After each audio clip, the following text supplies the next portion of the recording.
હવે આપણે કેટલાક સંશ્લેષિત પોલિમર છે તેના બનાવટ, ગુણધર્મ અને ઉપયોગો વિશે જોઈએ. પરીક્ષાની દ્રષ્ટિએ જોઈએ તો આ ટોપિક જે આપણે હવે શીખીશું એ ખૂબ જ અગત્યના ટોપિક છે, જે 2 માર્કના પ્રશ્નો, 3 માર્કના પ્રશ્નો, મોટા પ્રશ્નોમાં અથવા તો MCQમાં આમાંથી કંઈ ને કંઈ પૂછવાની શક્યતા ઘણી વધારે છે.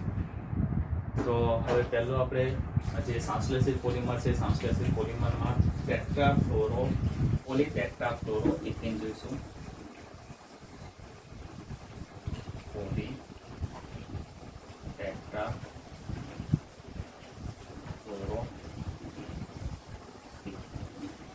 પોલીટેટ્રાફ્લોરો ઇથિન. આ જે સંશ્લેષિત પોલિમર છે, સંશ્લેષિત પોલિમર વિશે જોઈશું, જેને ટૂંકમાં ટેફલોન તરીકે પણ ઓળખવામાં આવે છે. આ ખાસ યાદ રાખવાનું છે, ટેફલોન જેનું પોલીટેટ્રાફ્લોરો પોલીટેટ્રાફ્લોરોઇથિન. આનો મોનોમર જો શેમાંથી આ બનાવવામાં આવે છે તો ટેટ્રાફ્લોરોઇથિન એનો મોનોમર થશે. ટેટ્રાફ્લોરોઇથિન આ મોનોમર થશે. ટેટ્રાફ્લોરોઇથિનના સંખ્યાણુ એકબીજા સાથે પોલિમરાઇઝેશન પ્રક્રિયાથી સહસંયોજક બંધ દ્વારા જોડાઈ અને તેમાંથી પોલીટેટ્રાફ્લોરોઇથિન એટલે કે ટેફલોન બનાવે છે. હવે આ મોનોમરથી લખીએ ટેટ્રાફ્લોરોઇથિન. ઇથિન એટલે કાર્બન અને કાર્બન વચ્ચે દ્વિબંધ હોય. 2 હાઇડ્રોજન અહીંયા લખીશું તો ઇથિન થઈ જશે. અહીંયા આગળ 2 હાઇડ્રોજન છે, 2 હાઇડ્રોજનનું વિસ્થાપન 2 ફ્લોરિન દ્વારા થાય, CH2 લખી દઈએ. અહીંયા પણ 2 હાઇડ્રોજન છે, 2 હાઇડ્રોજનનું વિસ્થાપન ફ્લોરિન દ્વારા થાય તો CH2 લખી દઈએ. તો 4 ફ્લોરિન થઈ ગયા એટલે ટેટ્રાફ્લોરો, અને કાર્બન કાર્બન છે દ્વિબંધ છે એટલે ટેટ્રાફ્લોરોઇથિન. એના સંખ્યાઓ એકબીજા સાથે પોલિમરાઇઝેશન પ્રક્રિયાથી જોડાશે. અહીંયા આગળ જે મુક્તમૂલક જે ઉદ્દીપક હોય છે એ ઉદ્દીપક તરીકે મુક્તમૂલક અથવા તો ઓર સલ્ફેટ ઉદ્દીપકની હાજરીમાં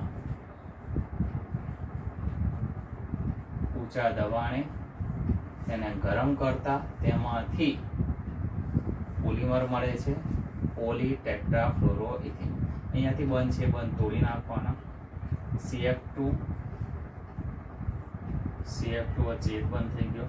બંને કાર્બનની એક સંયોજકતા ઓછી થઈ, એના દ્વારા તે અન્ય એકમો સાથે જોડાશે.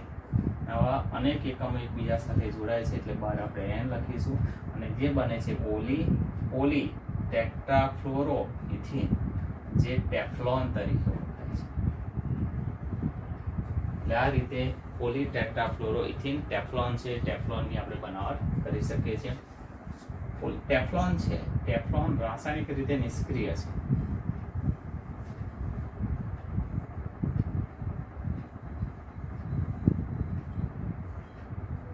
અને નોનસ્ટિક જે વાસણો છે એ વાસણોની સપાટી બનાવવા માટે તેમજ ગાસ્કેટ બનાવવા માટે તે ઉપયોગી છે. તો ટેફલોન વિશે આપણે જોયું. ટેફલોન પોલીટેટ્રાફ્લોરોઇથિન. મોનોમર થશે ટેટ્રાફ્લોરોઇથિન. ઇથિન એટલે કાર્બન કાર્બન વચ્ચે દ્વિબંધ હોય. ટેટ્રાફ્લોરો એટલે 2 હાઇડ્રોજન છે, ત્યાં આગળ 2 ફ્લોરિન આવી જશે. ટેટ્રાફ્લોરોઇથિનના સંખ્યાણુ એકબીજા સાથે મુક્તમૂલક અથવા પરસલ્ફેટ ઉદ્દીપકની હાજરીમાં ઊંચા દબાણે તેને ગરમ કરવામાં આવે છે ત્યારે તેમાંથી ટેફલોન આપણને મળે છે. આ ટેફલોન છે એ રાસાયણિક રીતે નિષ્ક્રિય છે, અને નોનસ્ટિક વાસણો જે આપણે જોઈશું બજારમાં મળે છે એની સપાટી બનાવવા માટે તેમજ ગાસ્કેટ બનાવવા માટે તેનો ઉપયોગ કરવામાં આવે છે. તો 2 માર્કના પ્રશ્નમાં તેની બનાવટ, એના ગુણધર્મો, ઉપયોગો તમને પૂછી શકે છે. ખાસ ધ્યાનમાં રાખવાનું છે. ડાયરેક્ટ MCQમાં પણ ઘણી વખત પૂછાય છે. નોનસ્ટિક સાધન હોય છે, એની વાસણ હોય છે, વાસણની સપાટી બનાવવા માટે નીચેનામાંથી કયો પોલિમર વપરાય છે? તો આપણે એના જવાબમાં લખી શકીએ ટેફલોન. ગાસ્કેટ બનાવવા માટે પણ તેનો ઉપયોગ કરવામાં આવે છે. તો પોલીટેટ્રાફ્લોરોઇથિન એટલે કે ટેફલોન વિશે આપણે હવે આપણે જોઈશું પાન. પાન એટલે શું? પાન એટલે પોલીએક્રિલોનાઇટ્રાઇલ.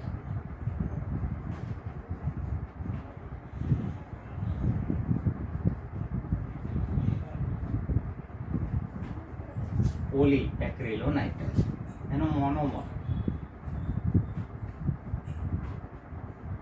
એક્રિલોનાઇટ્રાઇલ, પોલી એક્રિલોનાઇટ્રાઇલ, પોલીમર હોય તો પોલી શબ્દ વાપરે, એક્રિલોનાઇટ્રાઇલ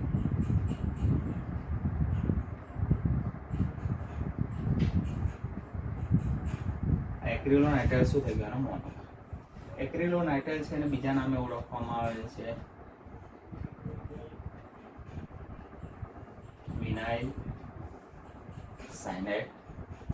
વિનાઇલ સાયનાઇડ સાંભળ્યું એટલે તરત આપણને ધ્યાનમાં સાંભળેલો શબ્દ લાગે છે. આપણે સાંભળેલો શબ્દ કયો છે? Vinyl chloride.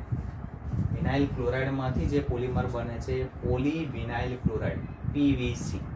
તો પીવીસી નો મોનોમર છે વિનાઇલ ક્લોરાઇડ. વિનાઇલ ક્લોરાઇડનું બંધારણ બધાને ધ્યાનમાં છે, CH2 ડબલ બોન્ડ CH અને અહીં આગળ Cl. આ શું છે? Vinyl chloride. ક્લોરોઇથેન પણ કહેવાય. વિનાઇલ ક્લોરાઇડ એમાંથી પોલીવિનાઇલ ક્લોરાઇડ બની શકે. પણ અહીંયા આપણે વિનાઇલ સાયનાઇડ છે તો CH2 ડબલ બોન્ડ CH. અહીં આગળ Cl ને બદલે શું કરી દેવાનો? Cl. એટલે આ થઈ ગયો વિનાઇલ સાયનાઇડ. વિનાઇલ સાયનાઇડ છે તેને એક્રિલોનાઇટ્રાઇલ તરીકે પણ ઓળખવામાં આવે છે. એના અસંખ્ય અણુઓ એકબીજા સાથે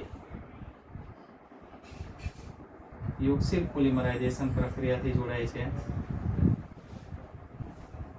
અને અહીંયા આગળ જે પ્રક્રિયા છે પ્રક્રિયામાં ઉદ્દીપક તરીકે વાપરવામાં આવે છે પેરોક્સાઇડ ઉદ્દીપક છે. તો એક્રિલોનાઇટ્રાઇલ એટલે કે વિનાઇલ સાયનાઇડ છે એ પેરોક્સાઇડ ઉદ્દીપકની હાજરીમાં યુક્સિલ પોલિમરાઇઝેશનથી એકબીજા સાથે જોડાશે. અહીંયા આગળ દ્વિબંધ છે દ્વિબંધ તૂટશે એટલે CH2 CH Cl. બંનેના એક બંધ ઓછા થયા એનાથી અન્ય એકમો સાથે જોડાશે અને બળ લખી દઈશું N. એટલે આ થઈ ગયો પોલી એક્રિલોનાઇટ્રાઇલ. તો પોલી એક્રિલોનાઇટ્રાઇલ, એક્રિલોનાઇટ્રાઇલ, વિનાઇલ સાયનાઇડ બંધારણ થયું યુક્સિલ પોલિમરાઇઝેશન પેરોક્સાઇડ ઉદ્દીપકની હાજરીમાં. તેમાંથી પોલી એક્રિલોનાઇટ્રાઇલ એટલે કે પાન છે પાન આપણને મળે છે. આ ટૂંકમાં છે એનું ખાસ ધ્યાનમાં રાખવાનું ને આપણે એવું શીખવાનું છે કે જે પોલિમર હોય પોલિમરના નામમાં જ મોનોમરનું નામ આપણને ખબર હોય છે. તો એ રીતની જે ગોઠવણી તો સીધે સીધું છે PA તો AN છે એનો મોનોમર થશે. મોનોમર ધ્યાનમાં આવે તો આગળની જે પ્રક્રિયા છે વગેરે આપણે સરળતાથી સમજી શકીએ છીએ. અને જે આ પાન છે પોલી એક્રિલોનાઇટ્રાઇલ છે એનો ઉપયોગ જોઈએ તો ઓલોન એક્રિલેન જેવા જે સંશ્લેષિત રેસાઓ હોય છે તેની બનાવટમાં અને ઊનના વિકલ્પમાં તેનો ઉપયોગ કરવામાં આવે છે. તો ઓર્લોન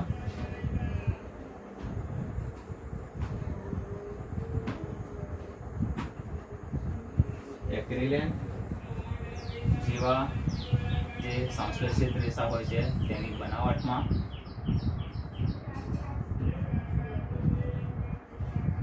ઊનના વિકલ્પ તરીકે તેનો ઉપયોગ કરવામાં આવે છે. આ રીતે આપણે એને ધ્યાનમાં રાખવાનું છે. તો પોલીટેટ્રાફ્લોરોઇથિન અને પાન એટલે પોલી એક્રિલોનાઇટ્રાઇલ તેનો બનાવટ, ગુણધર્મ અને ઉપયોગો વિશે આપણે જોયું.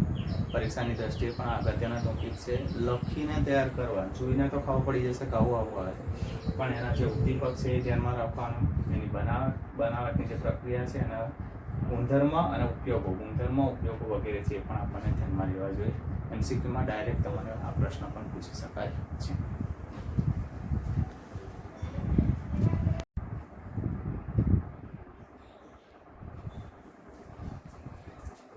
હવે આપણે એક અગત્યનો જે સંશ્લેષિત પોલિમર છે એ પોલિમર જોઈશું નાયલોન 66.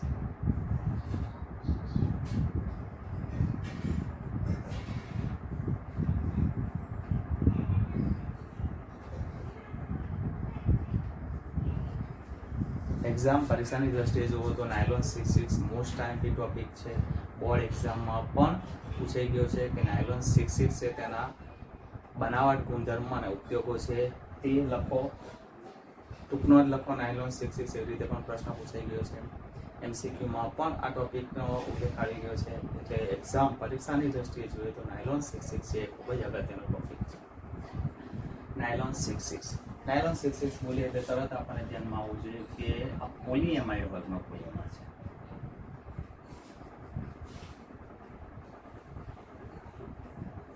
પોલિમર છે. નાયલોન 66 છે રેસાઓ છે. પોલીએમાઇડ બોલીએ એટલે તરત આપણે ધ્યાનમાં આવવું જોઈએ કે જે એમાં આવર્તની એકમો હોય છે એકબીજા સાથે એમાઇડ બંધ એટલે કે COH બંધ દ્વારા જોડાયેલા હોય છે. તો નાયલોન 66 એ રેસાઓ છે, સંશ્લેષિત પોલિમર છે, માનવ નિર્મિત પોલિમર છે, પોલીએમાઇડ વર્ગનું પોલિમર છે. પોલીએમાઇડ એટલે તરત ધ્યાનમાં આવે કે એમાં CONH આવર્તની એકમ હોય એમાં જે જોડાણ થાય છે એમાઇડ બંધ એટલે કે CONH બંધ દ્વારા. નાયલોન 66 બોલીએ એટલે તરત એના મોનોમર આપણને ધ્યાનમાં આવવા જોઈએ. તો એના મોનોમર જોઈએ તો મોનોમર છે એમાં ટૂંકું નામ આપણે યાદ રાખો HMDA પ્લસ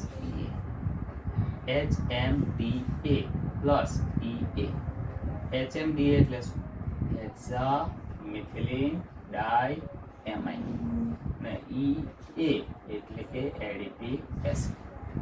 હેક્સામિથિલિન ડાયએમાઇન એડિપિક એસિડ.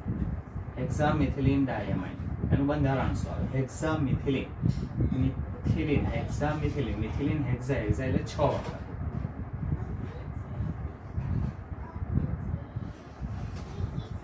મિથિલિન 6 વખત. હેક્સામિથિલિન ડાયએમાઇન એમાઇન એટલે NH2 તો NH2 તો હેક્સામિથિલિન ડાયએમાઇન HMDA n ટાઈમ્સ અસંખ્ય તમે બીજા. એની જોડે છે એડિપિક એસિડ. એસિડ એટલે તરત બોલીએ એટલે આપણને ધ્યાનમાં આવે કે કાર્બોક્સિલિક એસિડ. કાર્બોક્સિલિક એસિડમાં ડાયકાર્બોક્સિલિક એસિડ છે એટલે 2 COOH હોય. તો 2 COOH એટલે 2 કાર્બન આવી ગયા. એડિપિક એસિડ છે એ પણ આની જેમ 6 કાર્બન ધરાવતો છે એટલે COOH ના 2 કાર્બન વપરાય, બાકી રહ્યા 4 કાર્બન. તો અહીંયા આગળ પહેલા હું લખી દઉં CH2 4 વખત અને ડાયકાર્બોક્સિલિક એસિડ એટલે COOH 2 વખત. તો કાર્બન જુઓ 4 કાર્બન 5 અને 6 એના પણ N એકમો છે એકબીજા સાથે જોડાશે. તો હેક્સામિથિલિન ડાયએમાઇન અને અહીંયા આગળ એડિપિક એસિડ જેમાં 6 કાર્બન 1 2 અને આ 4 6. તો બંનેમાં 6 કાર્બન છે.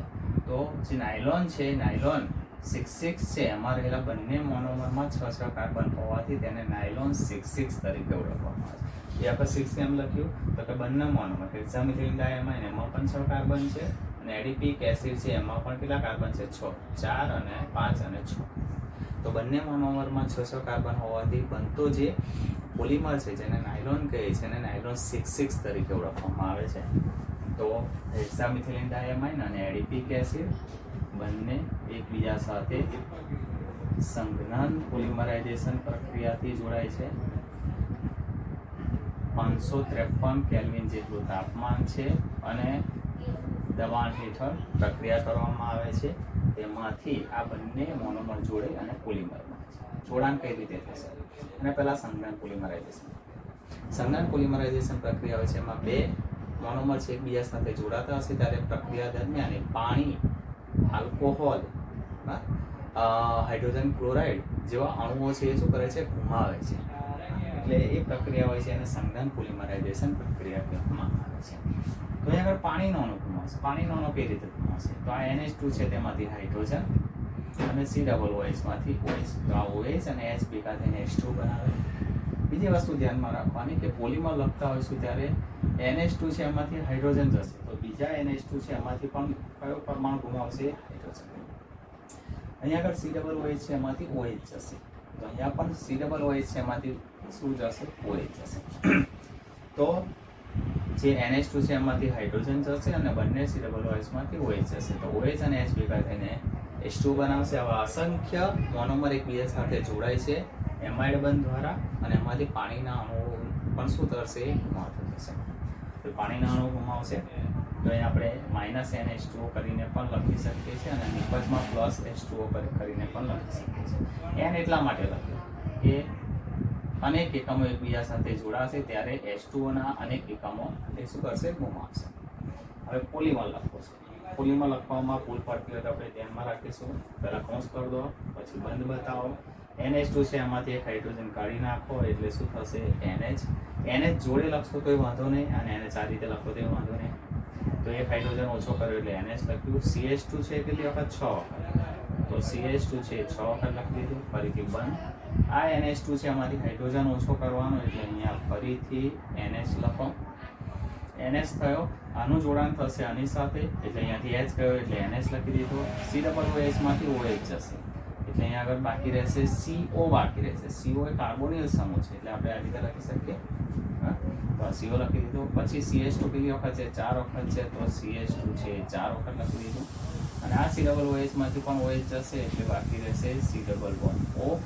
અને અહીંયા બંધ બતાવીશું અને કૌંસ કરી અને આ કૌંસ આ રીતે ક્રોસ કરવાનો અને એકમ એકબીજા સાથે જોડાય છે એટલે બહાર આપણે N લખીશું. તો આ બની ગયો નાયલોન 66.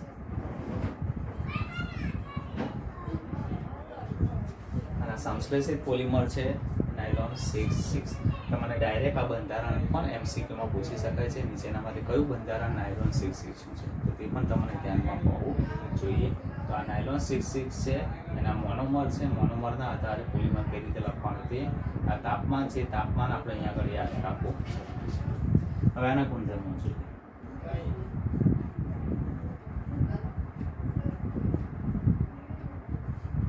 એ ઊંચું તનન બળ ધરાવે છે.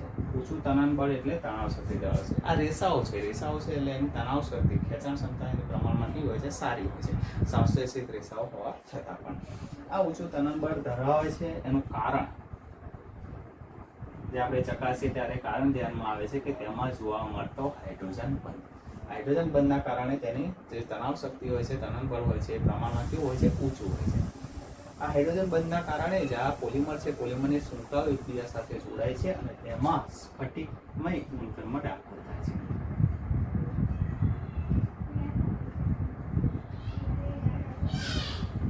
ઉમેરાય છે અથવા તો દાખલ થાય છે. એટલે કે નાયલોન 66 છે સ્ફટિકમય ગુણધર્મ ધરાવે છે. હવે એના ઉપયોગો વિશે જોઈએ.